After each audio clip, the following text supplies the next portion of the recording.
आगे चलते हैं और यहां पे थोड़ा सा गौर फरमाइएगा। क्या सर? बोले देखिए, आपका जो कंपनीज एक्ट 2013 है, क्या है बेटा? कंपनीज एक्ट 2013 जो है, सवाल ये आता है कि सर ये किसके ऊपर एप्लीकेबल होता है? जैसे फॉर एग्जांपल आपने कहा कि जो इंडियन कॉन्ट्रैक्ट एक्ट होता है वो तो बोले कोई भी दो लोग अगर आपस में कोई कॉन्ट्रैक्ट कर रहे होंगे तो उनके ऊपर एप्लीकेबल होगा। सर बोले संविधान किसके ऊपर एप्लीकेबल होता है? बोले यूजुअली आप ऐसा लगा लो कि हमारे कंट्री की जो सिटीजन है और हमारे कंट्री की जो गवर्नमेंट है उसके ऊपर एप्लीकेबल होता है। अच्छा, यानी कि कोई ना कोई एक्ट जो है किसी ना किसी के ऊपर स्पेसिफिकली क्या होगा? अप्लाई होगा। बोले हाँ सर। तो ऐसे ही सवाल ये आता है कि अगर कंपनीज एक्ट 2013 के मैं एप्लीकेबिलिटी के बारे में बात करूं तो बोले ये किसके ऊपर एप्लीकेबल होता है और कहां कहां अप्लाई होता है? तो ये बहुत ध्यान से सुनिएगा मेरे दोस्त, इसके बारे में आपको ना दो सेक्शंस दिए गए हैं। एक है सेक्शन नंबर 1 सबसेक्शन 2 और दूसरा आपका आता है जिसको आप कह सकते हो सेक्शन नंबर 1 सबसेक्शन 4। कौन सा बेटा? एक है आपका सेक्शन नंबर 1 सबसेक्शन 2 और दूसरा है आपका सेक्शन नंबर 1 सबसेक्शन 4। सर ये जो पहले वाला पॉइंट है ना, ये आपको कहता है that it is applicable to whole of India. Sir बोले पूरे के पूरे कंट्री के ऊपर आपका जो कंपनीज एक्ट 2013 है ये क्या रहेगा? ये बोले एप्लीकेबल रहेगा, इसमें कोई टाइप की कोई दो राय नहीं है। लेकिन सर ये कौन से टाइप के ऑर्गेनाइजेशंस के ऊपर एप्लीकेबल होगा ये बताएंगे क्या? तो ये बहुत ध्यान से सुनिएगा। सर बोले सबसे पहली बात तो ये कि this will be applicable on companies registered under companies act. ये बहुत ध्यान से सुनिए, क्या बोला भाई साहब? बोले जो कंपनीज को कंपनीज एक्ट के हिसाब से बनाया गया। अब ये ध्यान से सुनिए, क्या मैं इसके सामने 2013 लिख रहा हूं? क्या नहीं। क्यों? सब बोले ऐसा भी तो हो सकता है कि कोई कंपनी होगी जो 56 के हिसाब से बनी होगी। सर ऐसा भी तो हो सकता है कि कोई कंपनी जो है वो 36 में जो आपका कंपनीज एक्ट आया था 1936 में उसके हिसाब से बनी होगी, और या फिर उसके पहले 1912 के हिसाब से बनी होगी, या फिर उसके पहले 1882 के हिसाब से बनी होगी, और या फिर उसके पहले 1844 के हिसाब से हुई होगी। सर मतलब ये कि हमारे कंट्री के अंदर अगर मैं कंपनीज एक्ट के हिस्ट्री के बारे में बात करूं तो 1844 से जो कंपनीज एक्ट है वो चले आ रहा है। Got the point? और तब से लेके अगर मैं अभी तक की बात करूं तो सर बहुत सारी कंपनीज का निर्माण जो है वो किया गया होगा। एग्जांपल ये ध्यान से सुनिएगा सर, हमारे कंट्री में ऐसी बहुत सारी कंपनीज हैं जिनका इनकॉर्पोरेशन जो है वो कंपनीज एक्ट 1956 के हिसाब से हुआ था, राइट? और जैसे ही आपका कंपनीज एक्ट 2013 आया, क्या मैं कह सकता हूं कि 56 वाला जो था वो हट गया? बोले हाँ सर। तो क्या ऐसी कंपनीज जो है उनको लावारिस छोड़ दिया जाएगा क्या? बोले नहीं ना सर। माना कि कंपनीज एक्ट का ईयर जो है वो चेंज हो गया, लेकिन जो कंपनीज पहले बनाई गई होंगी कंपनीज एक्ट के हिसाब से, सर उन पे भी तो नया वाला कंपनी लॉ जो होगा वो एप्लीकेबल होगा ना। यस और नो? फॉर एग्जाम्पल हमारे कंट्री के सिटीजन्स के ऊपर आजादी के पहले गवर्नमेंट ऑफ इंडिया एक्ट 1935 जो है वो एप्लीकेबल हुआ करता था, ठीक है? फिर उसके बाद में कॉन्स्टिट्यूशन ऑफ इंडिया आ गया 1950 के अंदर। तो क्या अब मुझे एक बात बताओ, क्या इसके लिए आप नागरिक नए पैदा करोगे क्या? नहीं ना सर, जो ऑलरेडी हमारे कंट्री के लोग थे उन्हीं के ऊपर एप्लीकेबल होगा। तो ये बात कंपनी पे भी हो गई। सर टाटा कंपनी की बात अगर आप करोगे, टाटा कंपनी की बात अगर आप करोगे, टाटा सन्स 130 साल से भी ज्यादा का पीरियड हो चुका है सर, 130 साल से भी ज्यादा पुरानी कंपनी हो चुकी है। तो क्या कंपनीज एक्ट 2013 उसके ऊपर नहीं लगेगा? बोले बिल्कुल लगेगा, क्योंकि वो एक कंपनी है सर। तो अपन ने क्या बोला सीधा सीधा कि देखो सर, जो भी बोले आपका कंपनीज का एक्ट होगा जो आज बना हुआ है या इसके पहले बन चुका था, उसके हिसाब से जो भी कंपनी आपकी रजिस्टर करी गई होगी उसके ऊपर आपका जो ये वाला एक्ट है, नाम क्या है? कंपनीज एक्ट 2013 एप्लीकेबल रहेगा। ये समझ में? आप बोले ठीक है साहब, ये बात समझ में आ गई। लेकिन फिर इसके बाद ये ध्यान दीजिएगा, दूसरा पॉइंट यहां पे आता है, क्या बोले सर? बैंकिंग वाली कंपनी। कौन सी कंपनी? Banking company. क्या बात कर रहे हो सर? हमने तो ये सुना है कि अगर आप बैंकिंग कंपनी के बारे में बात करते हैं तो इसके लिए बोले एक अलग से एक्ट बना हुआ है जिसका नाम है बैंकिंग रेगुलेशन एक्ट 1949।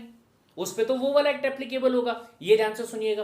क्या सर? बोले एकदम सही वाली बात आप बोल रहे हो कि चूंकि ये वाली कंपनी काम कौन सा कर रही है? बोले बैंकिंग का काम कर रही है। इसके लिए एक स्पेशल कानून बनाया गया है कि अगर कोई भी इंसान बैंकिंग वाला काम कर रहा होगा तो उसको ये वाला कानून जो है उसको मानना पड़ेगा। एकदम सही बात है। लेकिन एक बात बताओ, क्या बैंकिंग रेगुलेशन एक्ट में यह बताया गया है कि पब्लिक कंपनी का मतलब क्या होता है, प्राइवेट कंपनी का मतलब क्या होता है, कंपनी का मतलब क्या होता है, या कंपनी की मीटिंग जो है वो साल में कितनी बार होनी चाहिए? क्या ये बताया हुआ है? बोले नहीं बताया हुआ। तो क्या करूं? तो ऐसे केस में ये ध्यान से सुनिएगा सब, बोले ये वाला जो एक्ट है ये बोले आपका स्पेशल वाला एक्ट है जो आपके इस कंपनी के ऊपर एप्लीकेबल होता है। Got the point. लेकिन माना कि आपकी जो कंपनी है वो एक बैंकिंग कंपनी है, बट क्या मैं कह सकता हूं कि यार कुछ भी होगी पर वो कंपनी तो है कम से कम, वो कंपनी तो है कम से कम, ये सो ना? बोले हाँ सर। तो कंपनी अगर है तो उसके ऊपर क्या लगेगा फिर? जो आपका कंपनीज एक्ट 2013 होगा ये भी तो एप्लीकेबल होगा ना? बोले बिल्कुल सही बात है। अब एक ध्यान से सुनिएगा। क्या सर? बोले हमारे कंट्री में जो हिंदू है ना, इनके लिए एक कानून बनाया गया है जिसका नाम क्या है? हिंदू लॉ।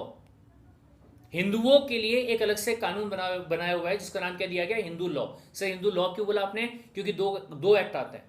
एक आता है हिंदू सक्सेशन एक्ट, दूसरा आता है हिंदू मैरिज एक्ट। ठीक है। दूसरी बात, अगर हमारी कंट्री के अंदर कोई बंदा मुस्लिम होगा तो उसके लिए अलग से लॉ बनाए गए हैं जिसका नाम क्या है? बोले मुस्लिम लॉ। ये समझा? लेकिन एक बात बताओ, अगर इन दो लोगों के लिए अलग से कानून बना दिया गया है तो क्या इनके ऊपर हमारे कंट्री का संविधान नहीं लगेगा क्या? जरा बताओ एक बार। बोले लगे ना सर। क्यों नहीं लगेगा? माना कि इन लोगों के लिए एक स्पेशल एक्ट जो है वो बनाया गया होगा, बट उसके बावजूद इन दोनों को ही क्या करना पड़ेगा? कॉन्स्टिट्यूशन ऑफ इंडिया जो है उसको फॉलो करना पड़ेगा, उसके हिसाब से काम जो है वो करने पड़ेंगे। ये समझ में आया क्या? सर बोले अगर हमारे कंट्री के इंसानों के बारे में मैं बात करूं तो हमारे लिए ये संविधान जो है ये कौन से वाला कानून है? जनरल वाला कानून है। और हिंदुओं के लिए अगर मैं ये वाले लॉ के बारे में बात करूं तो ये क्या है? सर ये स्पेशल एक्ट है। मुस्लिम के लिए ये वाला लॉ की बात करूं तो ये क्या है? सर ये भी बोले स्पेशल वाला लॉ है सर। ये समझ में आया? तो क्या कहा गया कि अगर आपके लिए कोई स्पेशल लॉ बना होगा तो आप उसी लॉ को फॉलो करते हैं, इस बात में कोई दो राय नहीं है। लेकिन अगर आपका स्पेशल एक्ट कोई चीज को लेके साइलेंट होगा तो क्या करेंगे? जनरल लॉ जो आपका दिया गया है उसको आप क्या करोगे? रेफर करोगे। सेम ऐसे ही अगर मैं बैंकिंग कंपनी के अलावा बात करता हूं किसके बारे में? इंश्योरेंस कंपनी के बारे में। सर इंश्योरेंस कंपनी के लिए हम ये बात पहले ही बात कर चुके हैं कि एक कानून बनाया हुआ है जिसका नाम क्या है? इंश्योरेंस एक्ट, जो कि 1948 में बना था। क्या बना था? इंश्योरेंस एक्ट है जो कि 1948 में बना था। वो स्पेशल वाला एक्ट है। लेकिन सर बोले चूंकि आपने बताया कि ये क्या है? आपकी कंपनी है, तो पहले ये तो समझना पड़ेगा ना कि कंपनी के लिए क्या प्रोविजन बोलता है हमारे कंट्री का कानून। ये समझ में आया? तो माना कि इंश्योरेंस के काम के लिए एक स्पेशल एक्ट बनाया हुआ है, लेकिन चूंकि इंश्योरेंस की जो कंपनी है वो पहले कंपनी है, इसलिए पहले आपको वो लॉ जो है क्या करना पड़ेगा? फॉलो करना पड़ेगा। ये समझ में आया क्या भाई साहब? बोले ठीक है सर। फिर इसके बाद में सेम इसी तरीके से अगर मैं बात करूं तो बोले इलेक्ट्रिसिटी कंपनी। ठीक है। इसके लिए भी हर स्टेट के अंदर अलग से इलेक्ट्रिसिटी का लॉ जो है वो बना हुआ है, बट चूंकि आपकी कंपनी, आपको क्या करना पड़ेगा? इस कानून को यानी कि कंपनीज एक्ट 2013 जो है इसको भी क्या करना होगा? फॉलो करना पड़ेगा। ठीक है sir.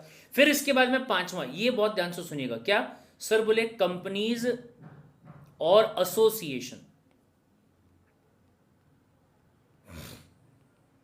Association created under special act of parliament. ऐसे एसोसिएशन जो कि स्पेशल एक्ट ऑफ पार्लियामेंट के जरिए क्रिएट किए गए थे, उनके ऊपर भी आपका कंपनीज एक्ट 2013 जो है वो क्या होगा? एप्लीकेबल होगा। सर मतलब समझा नहीं मैं। फॉर एग्जाम्पल सबसे बेस्ट हमारा ICSI, institute of company secretaries of India, इसके लिए कंपनी सेक्रेटरीज एक्ट जो है 1980 वाला वो बोले एप्लीकेबल रहता है। पढ़ा अपन ने? बोले हाँ सर। अलग से कानून बनाया हुआ है, लेकिन चूंकि उसके बावजूद ये आपका एक ऐसा एसोसिएशन है जिसके बारे में बहुत सारी बातें होंगी जो कि आपको क्या करना पड़ेगा? कंपनीज एक्ट 2013 के हिसाब से रेफर करना पड़ेगा। सेम ऐसे ही अगर आप बात करते हैं ICAI के बारे में, institute of chartered accountant of India, फिर इसके बाद में अगर आप वापस से बात करते हैं ICAI कॉस्ट अकाउंटेंट, पहले वाले में सी का मतलब है चार्टर्ड अकाउंटेंट और यहां पे सी का मतलब क्या है, कॉस्ट अकाउंटेंट, ठीक है, दोनों अलग अलग बॉडीज है। फिर इसके बाद में सर बोले LIC, life insurance corporation, although उसके प्राइवेटाइजेशन की बात जो है वो चल रही है, उसका IPO जो है वो लाने की बात जो है वो चल रही है, बट यहां पे ध्यान दीजिएगा क्या सर बोले, जिस टाइम पे आपका LIC लाया गया था उस टाइम पे एक कानून बनाया गया था अलग से, कौन सा था, LIC एक्ट 1956, राइट, और उसके तहत इस कंपनी को बनाया गया था। माना कि उसके ऊपर स्पेसिफिकली कौन सा एक्ट फॉलो होगा, LIC एक्ट जो है वो बोले एप्लीकेबल होगा, बट बहुत सारी ऐसी बातें होंगी जो कि आपको LIC एक्ट में दी हुई नहीं होगी, तो आपको क्या करना पड़ेगा, कंपनीज एक्ट 2013 जो है वो बोले आपको फॉलो करना पड़ेगा। ये समझ में आया, बोले ठीक है भाई साहब। फिर इसके बाद में अगला last but not the least point क्या, सो बोले अदर नोटिफाइड बॉडी कॉर्पोरेट, क्या बोला, other notified body corporate. Sir सबसे पहले तो एक सवाल ये आता है कि आपने यहां पे टर्म यूज किया है बॉडी कॉर्पोरेट, इसका मतलब क्या होता है भाई साहब। और गाइस यहां पे ना एक बात बहुत ध्यान से सुनिएगा कि जब भी आप लॉ की बात करते हैं, लॉ में स्टडी की बात करते हैं, आपको ये पता चलेगा हर चीज के ना दो पहलू होते हैं, बोले हर चीज के क्या होते हैं, दो पहलू होते हैं, कौन से, सब बोले एक आपका होता है जिसे कहा जाता है जनरल वाला मीनिंग, ठीक है, मतलब ऐसा जिसको कहीं पे किसी लॉ में डिफाइन किया हुआ नहीं है, लेकिन अपन ही उस चीज को क्या कर लेते हैं, समझ लेते हैं, ठीक है। दूसरा सब बोले कहा जाता है डेफिनेशन। डेफिनेशन का मतलब क्या होता है, सब बोले जो आपके लॉ के अंदर डिफाइन किया गया है अच्छे तरीके से, उसे कहा जाएगा डेफिनेशन। अब ये ध्यान से सुनिएगा सर, बोले आपने बोला टर्म है बॉडी कॉर्पोरेट, सर बॉडी का मतलब होता है इंसान या फिर पर्सन, बॉडी का मतलब क्या होता है, पर्सन या फिर इंसान बोल दीजिए। और अगर मैं कॉर्पोरेट के बारे में बात करूं तो कॉर्पोरेट का मतलब होता है इनकॉर्पोरेटेड, ठीक है, और या फिर आप इसको नाम क्या दे सकते हैं, रजिस्टर्ड। गॉट, ये मेरा इंटरप्रिटेशन है, ये मेरा समझना है, मेरे को किसी ने ये बताया नहीं कि सर ऐसा ऐसा है करके, लेकिन कॉमन सेंस की बात है, जितना आपने आज तक पढ़ा है उसके बेसिस पर अगर बात करेंगे, हेबस कॉर्पस याद है, to have the body, body का मतलब इंसान। अच्छा यहां पे एक बात और भी है क्या सर, ये जो बॉडी कॉर्पोरेट टर्म यहां पे आया है ना, ये बोले एक वर्ड से आया है जो कि कौन सा है, कॉर्पस। सर कॉर्पस का मतलब क्या होता है, बॉडी, बॉडी का मतलब क्या होता है, इंसान। ऐसा इंसान जिसका इनकॉर्पोरेशन किया गया होगा उसे कहा जाएगा बॉडी कॉर्पोरेट। ये मुझे सीधा सीधा समझ में आ रहा है, ये समझ में। अच्छा एक बात बताओ, क्या मैं ये कह सकता हूं इस चीज के हिसाब से, ध्यान से सुनिएगा, क्या मैं ये कह सकता हूं इस चीज के हिसाब से कि अगर बोले एक कंपनी की बात की जाए तो कंपनी बोले रजिस्टर्ड होती है as per the companies act 2013, बोले बिल्कुल साहब। तो क्या कंपनी जो है वो एक बॉडी कॉर्पोरेट है, यस इट इज। क्यों, क्योंकि कंपनी एक आर्टिफिशियल पर्सन है, कहीं ना कहीं आपने सुना होगा। दूसरा सर इसका इनकॉर्पोरेशन किया जाता है कंपनीज एक्ट 2013 के हिसाब से, तो ये बॉडी कॉर्पोरेट है सर, ये समझ में आया क्या, ठीक है साहब। दूसरी बात, एक बात बताओ, क्या ऐसी वाली कंपनी जो कि एक बोले फॉरेन वाली कंपनी है, कौन सी कंपनी है, फॉरेन कंपनी, मतलब सब बोले इसका इनकॉर्पोरेशन इंडिया में नहीं हुआ, इंडिया के बाहर हुआ है, अरे लेकिन इनकॉर्पोरेशन तो हुआ है ना, इनकॉर्पोरेशन हुआ है सर, तो क्या उसको मैं बॉडी कॉर्पोरेट कह सकता हूं, यस आप उसको बॉडी कॉर्पोरेट कह सकते हो। क्यों, अरे सर आपने बोला ना ऊपर, ऐसा कोई भी इंसान जिसका इनकॉर्पोरेशन किया गया होगा, ये कहां लिखा आपने कि कौन से एक्ट के हिसाब से लिखा, क्या ऐसा मैंने नहीं लिखा, तो इसे भी क्या कहा जाएगा सर, इसे भी बॉडी कॉर्पोरेट कहा जाएगा। अच्छा एक और बात बताओ, क्या सर बोले आपने नाम सुना होगा LLP, limited liability partnership firm, एक अलग से कानून बना हुआ है जिसका नाम है LLP एक्ट 2008, उसके हिसाब से ये एक ऐसी पार्टनरशिप फर्म है जिसका इनकॉर्पोरेशन किया जाता है, जिसका रजिस्ट्रेशन किया जाता है, और रजिस्ट्रेशन करने के बाद कानून की नजरों में ये एक सेपरेट लीगल एंटिटी कहलाता है। क्या ये बॉडी कॉर्पोरेट है, yes sir it is body corporate, no doubt in that, सही है सर ये बात भी। आगे ध्यान दीजिएगा सर, बोले एक होता है कोऑपरेटिव सोसाइटी, क्या होता है, कोऑपरेटिव सोसाइटी, गोकुलदान सोसाइटी, गड़ा इलेक्ट्रॉनिक्स, जेठालाल, बबीता जी हैं, दयाबेन, राइट सर, वो क्या है सर, वो भी रजिस्टर्ड है ना। एक अलग से कानून बना हुआ है जिसका नाम है सोसाइटी रजिस्ट्रेशन एक्ट 1860 का, उसके हिसाब से रजिस्टर्ड है। सर अगर कोई भी चीज जो इनकॉर्पोरेटेड है, क्या मैं उसको बॉडी कॉर्पोरेट बोल सकता हूं क्या? बोले हाँ सर बोल सकते हैं। अभी ध्यान से सुनिएगा, आपके आपके सेंट्रल गवर्नमेंट ने अदर नोटिफाइड बॉडी कॉर्पोरेट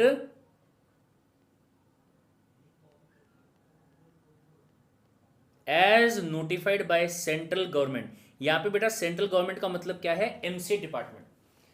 जैसा बोले आपके एमसी डिपार्टमेंट ने क्या किया होगा? नोटिफाई किया होगा, उसके हिसाब से आप उसको क्या मान के चल लेंगे? बॉडी कॉर्पोरेट मान के चल लेंगे। अभी ध्यान से सुनिए सर, बोले अगर मैं एलएलपी के बारे में बात करूं ना, तो एक अलग से मैंने जैसा आपको बताया एक एक्ट बना हुआ है जिसका नाम है एलएलपी एक्ट 2008, ठीक है। और जो एलएलपी है उसको इस एक्ट के हिसाब से क्या किया जाता है? रजिस्टर करवाया जाता है, ये समझा। लेकिन सर ये जो एलएलपी एक्ट है ये है 36 पेजेस का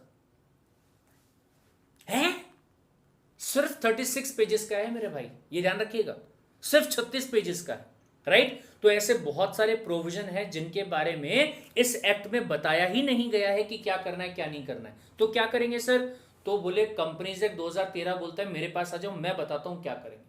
ये समझ में आया? ये ध्यान से सुनिए। बोले माना कि ये बॉडी कॉर्पोरेट के लिए इसका खुद का एक एक्ट जो है वो बना हुआ है, लेकिन उसके बावजूद आपका जो एमसी डिपार्टमेंट है वो क्या कर सकता है? नोटिफाई कर सकता है कि एलएलपी एक्ट जो आपका बना हुआ होगा उसके बावजूद जो एलएलपी है उसके ऊपर कंपनीज एक्ट 2013 जो है वो एप्लीकेबल होगा, जहां जहां आपके एलएलपी एक्ट 2008 में कुछ नहीं लिखा हुआ। ये समझ में आया क्या भाई साहब? बोले ठीक है सर। फिर फॉरेन कंपनी, ये ध्यान से सुनिए भाई साहब। सर बोले फॉरेन कंपनी एक ऐसी कंपनी जिसका इनकॉर्पोरेशन इंडिया के बाहर हुआ है, लेकिन उसका प्लेस ऑफ बिजनेस जो है ना वो इंडिया में है। उसका क्या है? प्लेस ऑफ बिजनेस इंडिया में है, यानी कि इंडिया में वो काम कर रही है भाई साहब। अब एक बात बताओ, क्या उस कंपनी के ऊपर हमारे कंट्री का लॉ नहीं लगना चाहिए क्या? अगर वो इंडिया में काम कर रही है तो क्या उसके ऊपर हमारे कंट्री का लॉ नहीं लगना चाहिए क्या? आप बताओ जरा। बिल्कुल लगना चाहिए सर। क्यों? अरे हमारे कंट्री में अगर तुम काम कर रहे हो और हमारे ही कंट्री के लॉ को फॉलो नहीं करोगे तो क्या ये चलेगा क्या? नहीं चलेगा सर, बिल्कुल भी नहीं चलेगा सर। तो ध्यान दीजिएगा, आपको आगे चल के पढ़ने को मिलेगा सेक्शन नंबर 379 से लेके आई थिंक सेक्शन नंबर 386 तक, शायद उसके आसपास तक कहीं, तो भी एक बार देख लेते क्या। अलग से चैप्टर आपको दिया हुआ है फॉरेन कंपनी के लिए। अगर मैं यहां चैप्टर्स के बारे में बात करूं 3 समथिंग, ये देखिए ये रहा chapter number 22 companies incorporated outside India. 379 से कहानी आपकी स्टार्ट होती है ये वाले चैप्टर में, ठीक है। 379 से कहानी जो है आपकी स्टार्ट होती है और कहां तक जा रही है? उप्स सॉरी, कहां तक जा रही है? 393 तक जा रही है। मैंने कितना लिखा? 386 लिखा, सॉरी, राइट। हमारे कंपनी लॉ में पूरा प्रोविजन दिया हुआ है कि माना कि आपकी कंपनी फॉरेन कंपनी है, इंडिया के बाहर इसका इनकॉर्पोरेशन किया गया होगा, उसके बावजूद आपकी इस कंपनी के ऊपर हमारे कंट्री का जो लॉ है ना वो बोले एप्लीकेबल होगा। ये समझ में आया क्या? चलिए, तो ये थोड़ा ध्यान से सुनिएगा भाई साहब। अच्छा ये रहने देता हूं मेरे ख्याल से। हमने कहा कि अगर बोले आप बात करते हैं किसके बारे में? कंपनी के बारे में, it is a body corporate, कोई दो राय इसमें नहीं। अगर बोले आप फॉरेन कंपनी के बारे में बात करते हैं, it is a body corporate, कोई दो राय नहीं है। अगर आप एलएलपी के बारे में बात करते हैं, it is a body corporate, इसमें भी कोई दो राय नहीं है। और अगर आप कॉर्पोरेट सोसाइटी के बारे में बात करें, it is also a body corporate, इसमें कोई दो राय नहीं है। ये प्रवीण चौधरी सर का इंटरप्रिटेशन है, जो उनके पास में नॉलेज है उसके हिसाब से। लेकिन कंपनी लॉ कहता है, ये बहुत ध्यान से सुनिएगा भाई साहब, मैं नहीं बोल रहा, मैंने कुछ नहीं बोला, किसने बोला? कंपनी लॉ ने कहा। अरे बोले रुक जाओ प्रवीण सर, मैं कहा हाँ सर क्या हुआ? बोले देखो section number 2 clause number 11 of companies act 2013 ये बोले आपको दिया हुआ है, जिसमें बकायदा बॉडी कॉर्पोरेट जो है ना उसको डिफाइन किया गया है, राइट। मतलब दुनिया बोले चाहे किसी को भी बॉडी कॉर्पोरेट मानती होगी, लेकिन हम कौन सी चीज को बॉडी कॉर्पोरेट मान रहे हैं? हमारे एक्ट के हिसाब से। ये बात पे ध्यान देना बोले भाई साहब। मैंने कहा जरा बताइए सर क्या कहना चाहते हो आप? तो ध्यान से सुनिएगा, यहां पे बोला गया कि अगर बोले आप बॉडी कॉर्पोरेट, बेटा ध्यान से, माना कि ये शॉर्ट में लिखा हुआ है लेकिन इसका मतलब कुछ और मत निकालना। इसका मतलब है बी फॉर बॉडी और सी फॉर कॉर्पोरेट, ठीक है। हिंदी मतलब निकालने की कोशिश प्लीज मत कीजिएगा, ये हाथ जोड़ के रिक्वेस्ट है भाई तुमसे, ठीक है भाई। चलिए, सब बोले body corporate includes,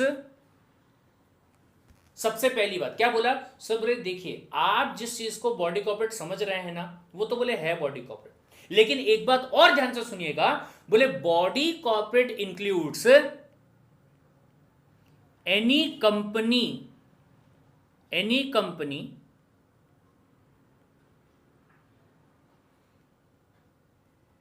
incorporated outside India. अरे बाप रे बाप, ये ध्यान से सुनो भाई साहब, मतलब उन्होंने मेरे को क्या बताया कि प्रवीण सर देखो आप जो ये चीज को बॉडी कॉर्पोरेट मान रहे हो ना, वो है, बोले वो है, उसमें कोई डाउट नहीं है, लेकिन इसके अलावा एक ऐसी कंपनी जिसको नाम दे दो CIOI, company incorporated outside India, उसे भी क्या कहा जाएगा, हमारे कंपनीज एक्ट 2013 के हिसाब से उसे भी बॉडी कॉर्पोरेट कहा जाएगा। क्या सर आप भी मजाक कर रहे हो, तो आप ऑलरेडी कवर कर चुके हो ना फॉरेन कंपनी, ना ना ना ना ना, जल्दी बता दो भाई साहब, क्या मैं फॉरेन कंपनी और कंपनी इनकॉर्पोरेटेड आउटसाइड इंडिया दोनों को सेम बोल दूं क्या? ध्यान से सुनिएगा भाई साहब, क्या सब बोले फॉरेन कंपनी, आपने किसको बोला, ऐसी कंपनी जिसका इनकॉर्पोरेशन इंडिया के बाहर हुआ है लेकिन उसका काम इंडिया में भी है, उसे कहते हैं क्या, फॉरेन कंपनी। लेकिन अगर कोई ऐसी कंपनी है जिसका इनकॉर्पोरेशन ऑस्ट्रेलिया में हुआ और इंडिया में उसको कोई काम ही नहीं भाई साहब, ऑस्ट्रेलिया में ही काम करती है, इंडिया में उसका कोई बिजनेस नहीं है, तो क्या मैं उसको फॉरेन कंपनी का नाम दूंगा क्या? नहीं सर। ये ध्यान से सुनिएगा, लॉ के अंदर छोटी छोटी चीजों में डिफरेंशिएशन जो है वो सिंपली आपको करना पड़ेगा, ये ध्यान से सुनिएगा। Got the point? Foreign company, वापस से हमने कहा, ये ध्यान से सुनिए, मैं वापस आपको यहां पे अलग से बता देता हूं कि अगर मैं कंपनी इनकॉर्पोरेटेड आउटसाइड इंडिया के बारे में बात करूं, ये बोले आपके दो टाइप की हो सकती है। बोले कौन सी? एक तो आपकी रहेगी जिसको आप नाम दे दीजिए फॉरेन कंपनी, और दूसरी मैं नाम दे रहा हूं इसको अदर्स। सर फॉरेन कंपनी एक ऐसी कंपनी इनकॉर्पोरेटेड आउटसाइड इंडिया है, फॉरेन कंपनी एक ऐसी कंपनी इनकॉर्पोरेटेड आउटसाइड इंडिया है जिसका इंडिया में भी क्या है, प्लेस ऑफ बिजनेस है, ठीक है। और सर अदर्स ऐसी कंपनी इनकॉर्पोरेटेड आउटसाइड इंडिया जिसका इंडिया से कोई लेना देना नहीं है, ये समझ में आया, उसे क्या कहा जाएगा, कंपनी इनकॉर्पोरेटेड आउटसाइड इंडिया। तो यहां पे सेक्शन नंबर 2 क्लॉज नंबर 11 ने प्रवीण सर को एक बात समझाई कि देखो प्रवीण सर, जिस चीज को आपने नॉर्मली इंटरप्रेट किया ना कि ये बॉडी कॉर्पोरेट है, वो है बोले, बट इसके अलावा इट इंक्लूड्स बोला उसने, मतलब और चीज को ऐड कर लो। मैं कहा कौन सी चीज को ऐड करूं? बोले ऐसी कंपनी जिसका इनकॉर्पोरेशन इंडिया के बाहर हुआ होगा ना, उसको भी बोले ऐड कर लो। मैं कहा ठीक है सर, कर लिया ऐड, लेकिन सुनो बोले प्रवीण। मैं कहा हाँ सर बोलिए। बोले बट डज नॉट इंक्लूड। मैं कहा है? बोले तुमने जो ये चीज बोली ना, इसमें बोले तुम एक चीज को स्पेसिफाई करना भूल गए, वो कर लो बोले।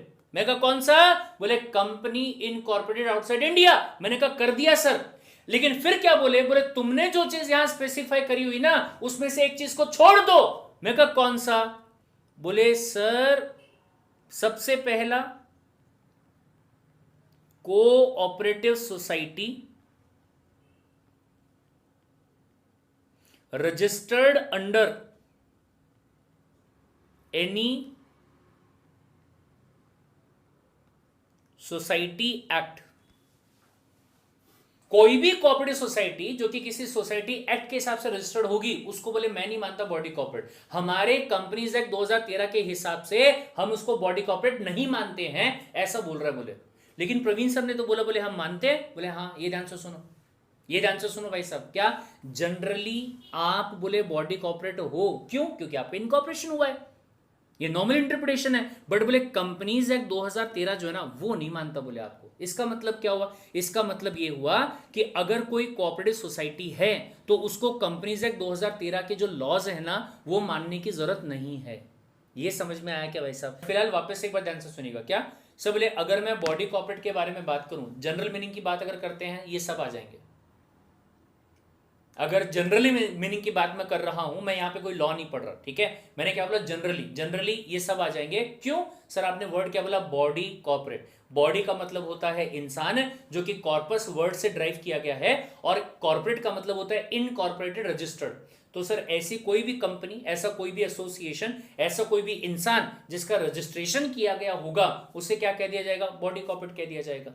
लेकिन कंपनीज एक्ट 2013 का कहना है कि भले ही दुनिया जो है वो इन सबको बॉडी कॉर्पोरेट मानती होगी, पर मैं नहीं मानता। बोले मेरे हिसाब से नॉर्मल कंपनी बॉडी कॉर्पोरेट है, एलएलपी बॉडी कॉर्पोरेट है, फॉरेन कंपनी बॉडी कॉर्पोरेट है, या फिर कंपनी इनकॉर्पोरेट आउटसाइड इंडिया वो बॉडी कॉर्पोरेट है। लेकिन what about the corporate society sir? बोले नहीं, मैं नहीं मानता।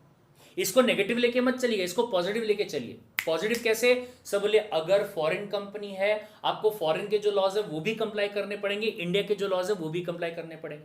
अगर आप एलएलपी हो, आपको एलएलपी एक्ट भी कंप्लाई करना पड़ेगा, आपको कंपनीज एक्ट 2013 जो है वो भी अप्लाई करना पड़ेगा। लेकिन अगर आप कोऑपरेटिव सोसाइटी हो, आपको सिर्फ कोऑपरेटिव सोसाइटीज का जो एक्ट होगा 1860 का, वो आपको फॉलो करना पड़ेगा। लेकिन कंपनीज एक्ट 2013 जो है ये आपको फॉलो करना नहीं पड़ेगा। क्यों? क्योंकि सर डेफिनेशन दिया गया section number 2 clause number 11, section number 2 clause number 11 किसके बारे में है? बॉडी कॉर्पोरेट के बारे में। ठीक है, चलिए। लेकिन हाँ, बात खत्म नहीं हुई है। फिर क्या बोलता है सर? बोले एक और हटा दो। क्या? बोले any other notified body corporate, any other notified body corporate मतलब कल को जाके आपका जो एमसीए होगा ना, मिनिस्ट्री ऑफ कॉर्पोरेट अफेयर जो होगा, वो बोले हो सकता है किसी और बॉडी कॉर्पोरेट को नोटिफाई कर दे कि तू होगा, बोले तू बॉडी कॉर्पोरेट, लेकिन हम नहीं मानते, बोले तू बॉडी कॉर्पोरेट है करके। कई बार ऐसा आपने सुना होगा ना, रियल लाइफ में ऐसा होता है। कहीं आपने टीवी सीरियल्स वगैरह में देखा होगा, या फिर आपने कभी इंस्टाग्राम वगैरह पे देखा होगा कोई मीम वगैरह, एक बंदा जाके डिग्री के साथ दिखा के बोलता, बोले मैं डॉक्टर हूं, मैं नहीं मानता। अरे बोले मैं हूंगा, बोले मैं नहीं मानता। ऐसा कंपनीज एक्ट जो है वो कोई भी बॉडी कॉर्पोरेट को बोल सकता है कि बोले रियल लाइफ में तू होगा, बोले वो चीज हम नहीं मानते, हमारी नजरों में ना है। बोले ये समझ में आया? तो ऐसा हो सकता। गॉट द पॉइंट भाई साहब? चलिए, तो ये ध्यान से सुनिएगा, आगे चल के ऐसा हो सकता है कि सेंट्रल गवर्नमेंट जो है वो किसी बॉडी कॉर्पोरेट से ये कह दे कि माना कि तुम्हारे लिए अलग से एक कानून बना हुआ है, बट उसके बावजूद तुमको क्या करना पड़ेगा? कंपनीज एक्ट 2013 भी फॉलो करना पड़ेगा। ये समझा? तो उसे क्या कहेंगे? Notified body corporate. उसे क्या नाम दिया जाएगा? उसे कहा जाएगा notified body corporate. Understood the point? बोले ठीक है साहब। चलिए, लेकिन यहां पे एक ध्यान दीजिएगा सब, बोले एक और टर्म यहां पे यूज किया गया है, दैट इज व्हाट? कंपनीज। एक और टर्म यहां पे यूज किया गया है, दैट इज व्हाट? कंपनीज। ये ध्यान से सुनिएगा सर, बोले बच्चों का सवाल आया, एक बात बताइए सर, कंपनी जो है वो किसे बोला जाए? तो भैया अगर मैं प्रवीण सर के लैंग्वेज के अंदर बात करूं तो ध्यान से सुनिएगा, एक तो बोले आपका होता है जिसे आप नाम दे सकते हैं जनरल मीनिंग, ठीक है, और दूसरा आप नाम देंगे क्या? बोले डेफिनेशन। एक आपका होगा जिसको आप नाम दोगे जनरल मीनिंग, दूसरा क्या होगा आपका? दूसरा नाम दिया जाएगा डेफिनेशन। कोई भी मैसेज नहीं करेगा अभी, यहां कोई भी लाइव चैट में मैसेज नहीं करेगा अगर आपको कंसेप्ट सही से समझने हैं तो, ठीक है। चलो सो बोले एक बात बताओ, जनरल मीनिंग जो है वो कहता है कि अगर आप कंपनी की बात करते हैं तो ये बोले दो वर्ड से मिलके बना है, एक होता है कम और दूसरा होता है पनी। पनी बोल दो या फिर आप पनीज बोल दो, ठीक है। सब बोले कम का मतलब होता है टुगेदर और पनीस का मतलब होता है मील बोल दीजिए और या फिर आप ब्रेड बोल दीजिए, ठीक है। इसको अगर मैं ऐड कर दूं यानी कि कम के साथ में अगर मैं पनी लगा दूं, अगर मैं पनी लगा दूं, कम के साथ में अगर मैं पनी लगा दूं तो इसमें क्या हो जाएगा? बोले sir to have meal together, साथ में बैठ के खाना खाना, अपनी ब्रेड को अपनी रोटी को शेयर करना, उसे कहते हैं क्या? कंपनी। क्या बात कर रहे हो सर, क्यों तुमने सुना नहीं है क्या? बताओ जरा एक बार। कई बार आपने अगेन मूवीज वगैरह में देखा होगा, सीरीज वगैरह में देखा होगा, उसमें बोलते हैं will you give me company for coffee please. हैं, या फिर आपने अपने स्कूल वगैरह में बोला होगा, ए सुनना वॉशरूम जा रहा हूँ, चल रहा है क्या साथ में? That means what, will you give me a company to go to washroom? चल बोले मैडम को जाके पूछते कि मैडम मैं आई गो टू वॉशरूम, हैं? तो sir that is what, that is company. अरे यार किसी के भी साथ कोई काम करना उसे आप कंपनी कह सकते हैं।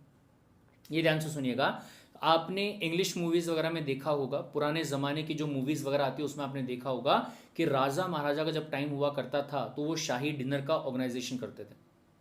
शाही डिनर जो है वो ऑर्गेनाइज करते थे, जिसमें अलग अलग सल्तनत के राजा महाराजा, राजकुमार राजकुमारी, ठीक है, वो आते थे आपके यहाँ पे डिनर करने के लिए, ठीक है। और वहां पे जब बोले दो सल्तनत के राजा आपस में वहां पे मिल रहे होंगे तो क्या डिसाइड करेंगे? काम करने के बारे में डिसाइड करेंगे।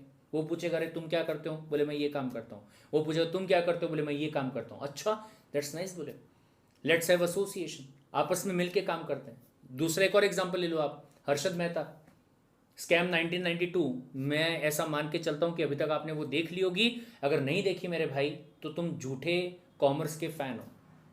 कॉमर्स अगर सही में आपको जानना है, सही में अगर आपको समझना है, अगर स्टॉक मार्केट को भी आपको समझना है, तो सबसे पहला काम क्या करना है आपको? स्कैम 1992 जो है वो पूरा देखना है, पूरी कहानी आपको समझ में आ जाएगी, ठीक है। तो उसमें एक सीन आता है कि एक जगह ना पार्टी चल रही होती है, और वो पार्टी के अंदर एक बंदा होता है जिसका नाम है प्रणव, प्रणव भाई, ठीक है। दूसरा हर्षद मेहता और उसकी फैमिली, और तीसरा अजय केडिया और उसकी फैमिली, ठीक है। तो ये सारे एक जगह पे गैदर होते हैं। जब एक जगह पे गैदर होते हैं तो वो क्या बात करते हैं आपस में कि यार चलो अपन ना साथ में मिलके क्या करेंगे, एक बिजनेस जो वो स्टार्ट करते हैं, जिसको अजय केडिया क्या करता है? ठुकरा देता है। अजय केडिया कहता है कि नहीं, मैं छोटे लोगों के साथ में काम नहीं करता हूं, और एज द केस में ये समझ में, या जो भी है, अगर वहां पे वो डिसाइड हो जाता है कि हाँ अपने को साथ में काम करना है तो दे विल स्टार्ट। सर ध्यान से सुनिएगा, अगर मैं कंपनी वर्ड के बारे में बात करूं, एमसीक्यूज के पॉइंट ऑफ व्यू से इंपॉर्टेंट, आपको पूछा जा सकता है कि कंपनी जो है वो कौन से वर्ड से डराइव हुआ और उसका मतलब क्या है। कम का मतलब है टुगेदर, पनी का मतलब है ब्रेड बोल दो या फिर मील बोल दो। पनी सिंगुलर बोल सकते हैं, पनीज प्लूरल बोल सकते हैं, ठीक है। सब बोले खाना खाने के लिए जो साथ में लोग इकट्ठा हुआ करते थे उसे कंपनी कहा जाता था। और फिर क्या कहा गया? कोई भी काम करने के लिए अगर आप साथ में इकट्ठा हो रहे हैं, ये ध्यान से, company means a voluntary association of persons. क्या है? Voluntary association of persons, persons who joined together to do any work।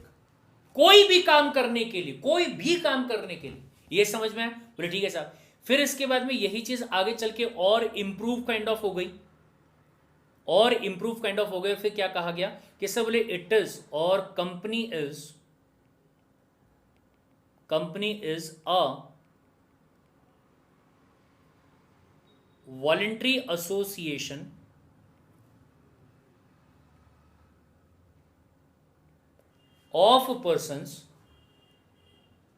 of persons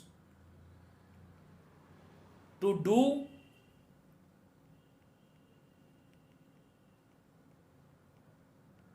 any predetermined act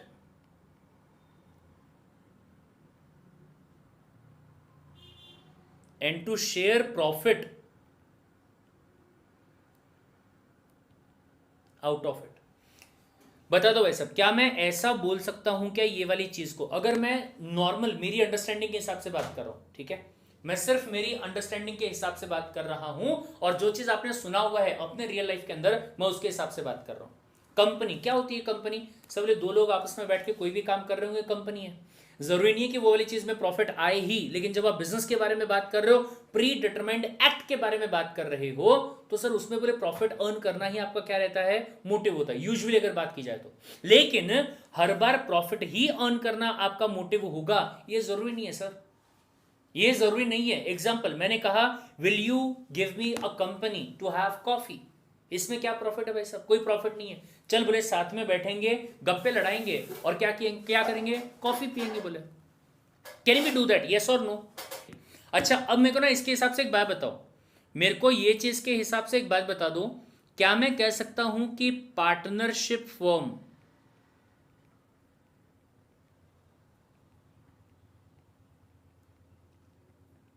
इस क्या पार्टनरशिप फर्म जो है, क्या पार्टनरशिप फर्म जो है उसमें लोग नहीं होते क्या? क्या पार्टनरशिप फर्म जो उसमें लोग नहीं होते क्या? बोले होते हैं। क्या पार्टनरशिप फर्म में आप प्रॉफिट अर्न करने की बात नहीं करते क्या? करते हैं।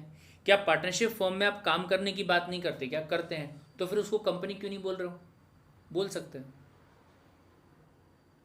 बहुत ध्यान से सुनना प्रवीण सर, जितना आपने हमको ये यहां पे बताया है ना, ये जो इतना आपने बताया है, इसके हिसाब से अगर मैं बात करूं, yes sir, partnership firm is also what, it is a company sir, no doubt in that. जितना आपने हमको यहां पे, अब अगर आपने गलत ज्ञान दिया होगा तो हमको नहीं पता बोले सर, लेकिन जितना आपने ये इतना देख के बताया ना, इसके बेसिस पे यस सर, आपने जो बोला कि partnership firm is a company, we can say that. लेकिन ये ध्यान से सुनिएगा, कहानी में ट्विस्ट क्या? बोले भाई साहब, कंपनी की ना डेफिनेशन भी आपको दी गई है। सर कहां पे दिया हुआ है? सर डेफिनेशन दिया गया section number 2 clause number 20 of companies act 2013 में डेफिनेशन दिया गया है अबाउट द कंपनी। किसने दिया? कंपनीज एक्ट 2013 ने दिया। और उसने क्या कहा? बोले दुनिया कुछ भी बोलती होगी, मैं क्या बोल रहा वो सुनो। बोले ध्यान से, मैं क्या बोल रहा वो ध्यान से सुनो। बोले क्या बोल रहे तुम? बोले देखो, हमारी नजरों में अगर आप कंपनी के बारे में बात करते हैं सर, बोले section number 2 clause number 20 of companies act 2013 जो है वो कहता है कि सर अगर बोले मैं कंपनी के बारे में बात करूं तो बोले कंपनी मीन्स अ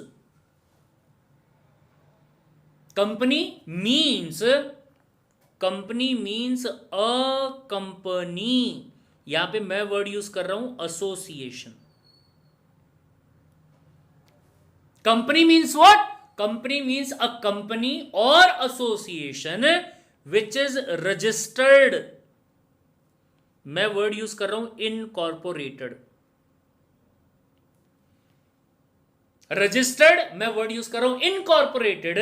बोले किसके हिसाब से? बोले अंडर दिस एक्ट मैं यूज कर रहा हूं कंपनीज एक्ट 2013। ठीक है, अंडर दिस एक्ट और any other previous company law. ये ध्यान से, आप यहां पे थोड़ा सा गौर फरमाइएगा, मैं इसको चेंज कर देता हूं ताकि आप डिफरेंशिएट कर पाओ।